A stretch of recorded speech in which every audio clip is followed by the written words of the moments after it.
রাকসু নির্বাচনের সবশেষ খবরাখবর জানাতে রাজশাহী বিশ্ববিদ্যালয় থেকে আমাদের সাথে যুক্ত হচ্ছেন আবরার শাহীর। পরিবেশ সুষ্ঠু নিশ্চিতের পর রাকসু নির্বাচনের দাবি জানিয়েছে ছাত্রদল সহ ৬টি প্যানেল। এই সুষ্ঠু পরিবেশ বলতে এর মধ্যে কি কি থাকছে? আপনাদের একটা খবর দেই, আগামী 25 তারিখে যে নির্বাচন, সেই নির্বাচনে যারা দায়িত্ব পালন করবেন, শিক্ষার্থীদের ধারণা সেখানে কর্মকর্তা কর্মচারীদের অনেক সংখ্যক আসলে প্রতিনিধি থাকবেন, কিন্তু যারা থাকবেন তাদের মধ্যে 188 জন পোলিং অফিসার, 17 জন প্রাধ্যক্ষ যারা শিক্ষক এবং 17 জন হলের একজন করে অফিসার। এই মোট অবস্থা মোটামুটি সব মিলিয়ে 300 জন হতে পারে এবং 300 জনের মধ্যে কর্মকর্তা মাত্র 17 জন। ফলে এই নির্বাচনে এই শাটডাউনের প্রভাব খুব একটা পড়বে না বলে জানাচ্ছে কমিশনের সদস্যরা। আরেকটি ভালো খবর যে এই সকল পোলিং অফিসার, শিক্ষক এবং যারা রয়েছেন এই রিটার্নিং কর্মকর্তা হিসাবে এবং কমিশনের সদস্যরা সবাই মিলে সিনেট ভবনে আসলে একটি প্রশিক্ষণ কর্মশালায় বসেছেন।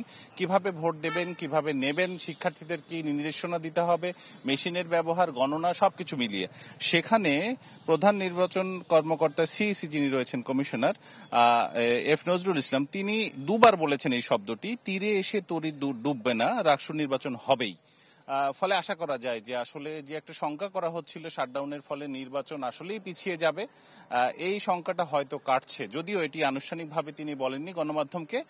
এটার জন্য অপেক্ষা করতে হবে বিকেল 5টা, 5:30 পর্যন্ত, কারণ এখান থেকে কর্মশালা থেকে বেরিয়ে তিনি নির্বাচন কমিশনে গিয়ে সেখানে একটি গুরুত্বপূর্ণ সভায় বসবেন এবং তারপরে গণমাধ্যমের সাথে কথা বলবেন। তবে একটি সূত্র বলছে সকালের দিকে মোট 6 জন প্রশাসনের কর্মকর্তা সহ নির্বাচন কমিশনের কর্মকর্তা সহ মোট 6 জন উপাচার্যের সাথে দেখা করতে গিয়েছিলেন। উপাচার্য তাদের কাছে জানতে চেয়েছেন আদতে নির্বাচনের কি করণীয়।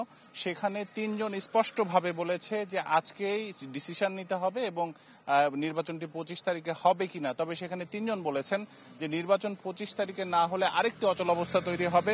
যারা প্রার্থী হয়েছেন সেই প্রার্থীদের মধ্যে একটা দল এসে আবারও অরাজকতা তৈরি করবে।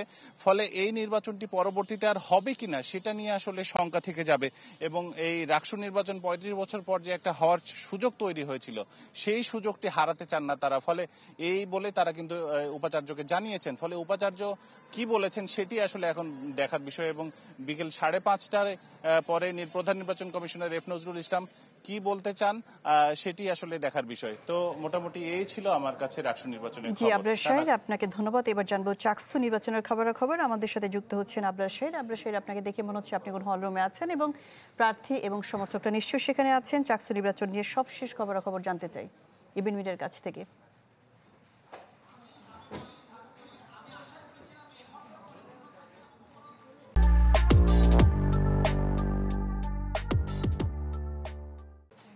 এই মুহূর্তে যে নির্বাচন কমিশন তারা আসলে প্রার্থীদের সাথে মতবিনিময় করছে, যেখানে নির্বাচনের আচরণ বিধি থেকে শুরু করে শিক্ষার্থী প্রার্থী যারা আছেন তাদের যে নানা অভিযোগ, নানা পরামর্শ সেগুলো তারা শুনছেন এবং সেগুলোর প্রশ্নের উত্তরও দিচ্ছেন। বিশেষ করে এখানে যারা যেহেতু দীর্ঘ সময় বিরতির পর চাকসু নির্বাচন, যার কারণে শিক্ষার্থীরা আসলে চাকসুর নির্বাচনে আচরণ বিধি সম্পর্কে অনেকেই ধারণা রাখেন না। সেই বিষয়গুলো নির্বাচন কমিশনের পক্ষ থেকে তাদেরকে জানিয়ে দেওয়া হচ্ছে। পাশাপাশি শিক্ষার্থীরাও আসলে কিছু দাবি জানাচ্ছেন, যেমন যেহেতু চট্টগ্রাম বিশ্ববিদ্যালয় শহর থেকে অনেক দূরে, যার কারণে এখানে এবং এই যে চট্টগ্রাম বিশ্ববিদ্যালয়ের 22% শিক্ষার্থী আবাসন সুবিধা ভোগ করে, বাকিরা কিন্তু আসলে শহর থেকে যাতায়াত করে। অর্থাৎ এই বিশাল সংখ্যক ভোটারদেরকে চাকসুতে ভোট কেন্দ্রে নিয়ে আসার জন্য যে পরিবহন ব্যবস্থা, সে পরিবহন ব্যবস্থা কতটুকু আসলে নির্বাচন কমিশন, বিশ্ববিদ্যালয় প্রশাসন রেখেছে সে বিষয়ে তারা জানতে চেয়েছেন। পাশাপাশি তারা 30টির মতো বাস তারা দাবি করছেন যেন অন্তত নির্বাচনের দিন চাকসুর যে ভোটারদেরকে যেন বিশ্ববিদ্যালয়ে নিয়ে আসা হয় শহর থেকে।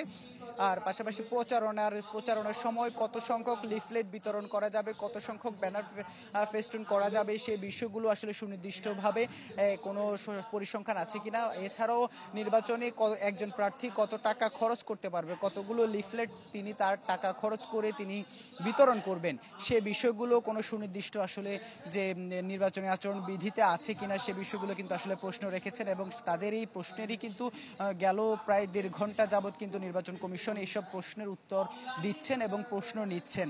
আর শিক্ষার্থীরাও কিন্তু এই যে প্রার্থী যারা এসেছেন তারা বলছেন যে আসলে যদি নির্বাচনের যে সেই শিডিউলটি যেহেতু পূজার বন্ধেও একটি বিষয় রয়েছে, তার কারণে তারা যেটি বলছে এবং এটির জন্য তারা একটু আপত্তি জানিয়েছেন। তবে তারপরেই কিন্তু আসলে নির্বাচন কমিশন যেটি বলছেন যে যদি পূজার আগে করতে হয় সেক্ষেত্রে প্রার্থীরা তাদের যে প্রচারণা সেটির জন্য আসলে খুবই কম সময় পাবে।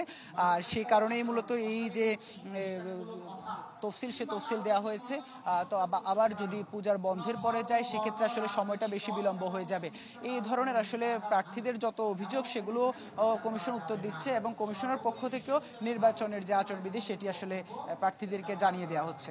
জি, ইবেন মীর, আপনাকে ধন্যবাদ। চাকসু এবং রাকসু নির্বাচন নিয়ে খবরাখবর জানাচ্ছিলেন আবরার শাহীর ও ইবেন মীর।